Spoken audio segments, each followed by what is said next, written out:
Why do some people seem to thrive without chasing, succeed without competing, and find happiness without clinging to the traditional definition of success? Why is it that those who appear to do less often end up with more? Welcome back to the channel. If you're someone who's felt overwhelmed by the constant noise of hustle culture, pressured by comparison, or simply exhausted from trying to keep up, you're in the right place. Today's video is going to explore something profound: the quiet power of people who don't fight, don't chase, and yet still win. We'll dive deep into this counterintuitive way of living that seems to flip the rules of modern life on its head. This isn't just about doing less. It's about doing differently. It's about aligning with a philosophy rooted in peace, presence, and power, not in aggression or ambition. The people who defy fate aren't those who push harder, they're the ones who've mastered the art of flow. Let's begin by examining what we mean by not fighting and not competing. In a world driven by constant comparison, these phrases can sound passive, even lazy. But in truth, they're expressions of clarity and trust. When you stop trying to outdo others, you begin focusing on what is genuinely yours to do. Your energy is no longer wasted on distraction, it's focused on alignment. Take for example Leo, a graphic designer who left a high-paying agency job to work freelance from his countryside home. His peers thought he was crazy, giving up the opportunity for silence and slow living. But within a year, Leo had more clients than he could handle, all through word of mouth. Why? Because he focused fully on his craft, poured intention into his work, and served others with joy, not stress. While others competed on LinkedIn, Leo created in peace. This is the power of unforced success. When you do what's natural to you, in the way only you can do it, the right people and opportunities find you, not because you chase them, but because you radiate authenticity. Another critical dimension of this lifestyle is detachment. Detachment is not indifference. It's not about giving up. It's about letting go of control over outcomes. You still set intentions, you still act, but you release the grip of anxiety and the illusion that you can or must control everything. Look at the life of Rachel, a single mother who built a home bakery, not to get rich, but because she loved to bake. She never posted on social media, she never marketed aggressively. She simply delivered quality and kindness, week after week. Today, her business is thriving, not because she strategized every step, but because she allowed things to unfold. She acted with heart and let go of the rest. Detachment is also how you protect your mental and emotional energy. It keeps you centered when others get caught in the storm of competition and noise. When you stop needing every outcome to validate your worth, you become unshakable. Let's talk about humility, another cornerstone of this quiet path to success. Humility isn't self-deprecation. It's the calm confidence that doesn't need to prove itself. It's knowing your value so deeply that you don't need applause to feel worthy. Some of the most impactful people in history didn't scream their value, they simply lived it. Think of teachers, healers, artists, and quiet innovators who didn't seek fame but left legacies. Their impact wasn't diluted by ego. It was magnified by service. Humility allows you to learn continuously. When you're not obsessed with being right or being seen, you stay open. You ask better questions. You hear what others miss, and this makes you wiser over time, which naturally sets you apart, not above others, but beyond comparison. Now let's explore patience. In a world where we expect results in days and answers in seconds, patience becomes a superpower. The people who seem to reverse their destiny, who go from obscurity to success, from suffering to peace, are often those who chose the long path, the quiet, steady path. Patience isn't just waiting. It's trusting the process while staying present in each step. It's planting seeds even when the harvest is months or years away. The person who doesn't rush ends up arriving sooner than expected, not because they moved faster, but because they didn't burn out halfway. Consider Andre, who spent 10 years writing a novel no one believed would sell. He wasn't chasing trends. He wrote from the heart, slowly, steadily. That novel eventually became a bestseller, not because of timing, but because of timelessness. His patience preserved his authenticity. So what does it mean to not fight in daily life? It means you no longer argue with reality. If something is delayed, you breathe.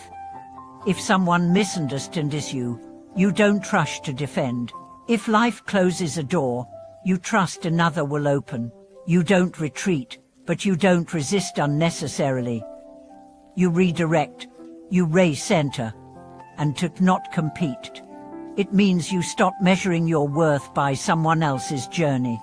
You focus so deeply on your lane that others begin to wonder how you're moving so fast when really, you're just flowing with less friction.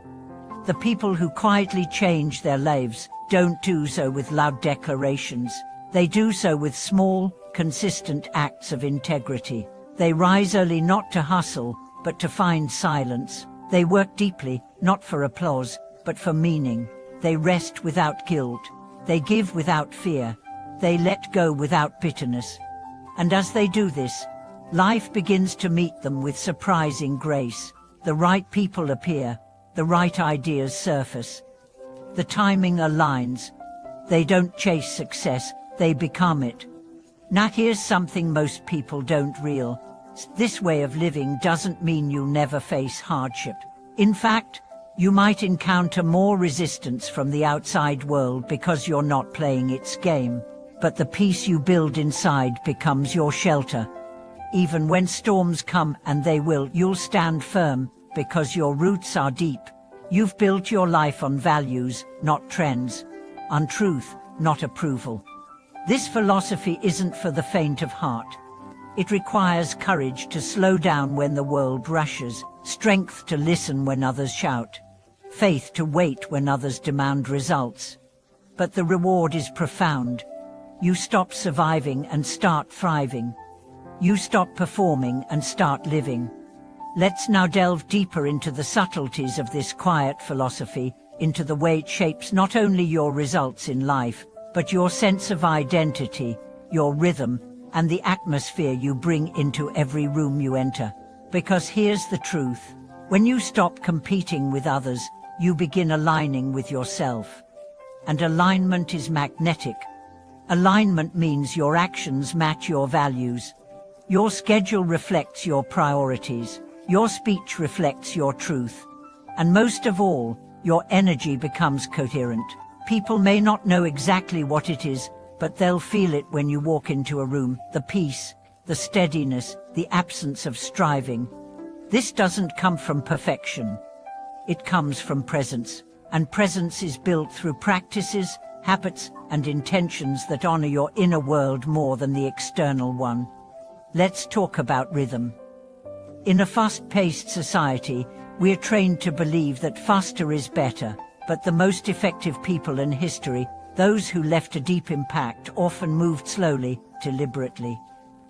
Think of monks, artisans, philosophers, gardeners. Their days were not filled with urgent tasks, but with meaningful ones. They chose rhythm over rush, and in that space, wisdom grew. You too have a natural rhythm. Maybe you're most creative in the early morning. Maybe your clarity comes after a long walk. Maybe you need solitude before you can speak truth. Honoring your rhythm means building a life that supports, not sabotages your energy. When you align with this, you stop burning out. You stop second-guessing. You start flowing. Another layer of this path is refinement. The people who quietly reverse their fate are not doing less, they're doing better. They're constantly refining.